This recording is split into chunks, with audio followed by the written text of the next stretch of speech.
tea party this afternoon at 3. It was very small, you know, just I, myself, and me. Myself ate all the sandwiches while I drank up the tea. It was also I who ate the pie and passed the cake to me.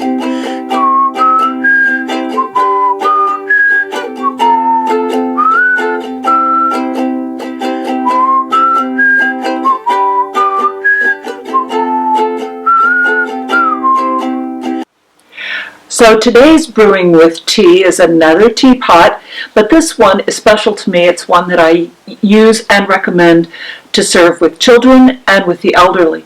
Oftentimes in my work, I talk about tea being multi-generational, and one of the simple ways to say this is that all ages can sit around the table.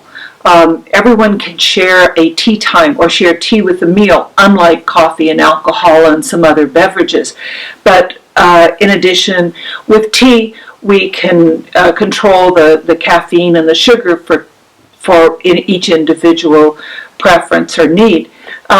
With this little teapot, it's a tempered glass. It's much lighter weight than a ceramic pot. It's not very expensive, so it's not a family heirloom that you have to worry about getting lost or broken. I was originally introduced to this by the company Chartreuse that blends and packages herbal organic teas, primarily for children. They're really fun packaging. And I think that's one of the neat things about tea. When we talk about moving children away from sodas to tea, we can offer them a much richer experience.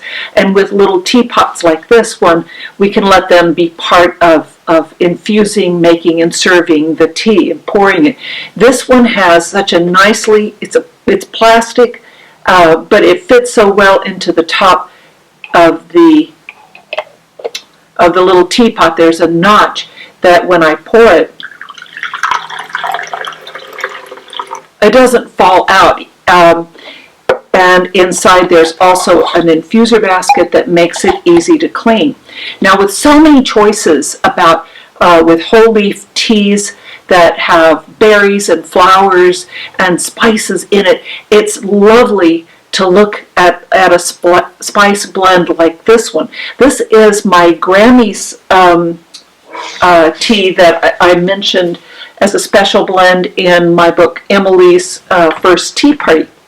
And it brews up so pink and beautiful that you can tell there's really nothing, there's no black tea in this, and actually there's no green or white or oolong tea in it either.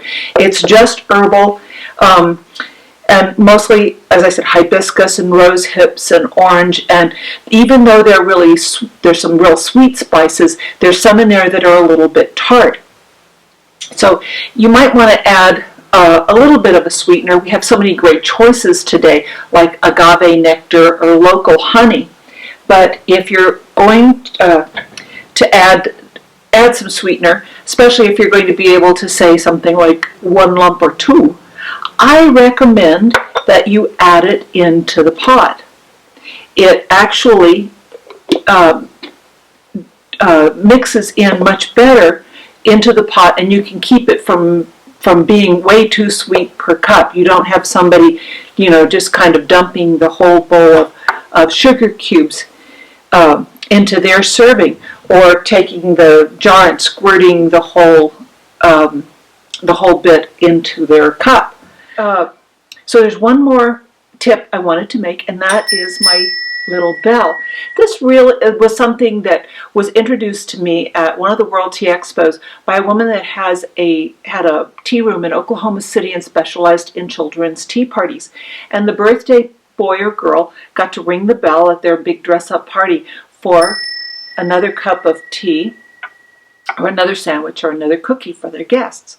It can be a little bit loud sometimes, but it certainly can become a great family tradition, just like your tea time. That's it for today. Hope to see you tomorrow. Bye. I had a little tea party this afternoon at 3. It was very small, just I, myself, and me. Myself ate all the sandwiches while I drank up the tea. It was also I who ate the pie and passed the cake to me.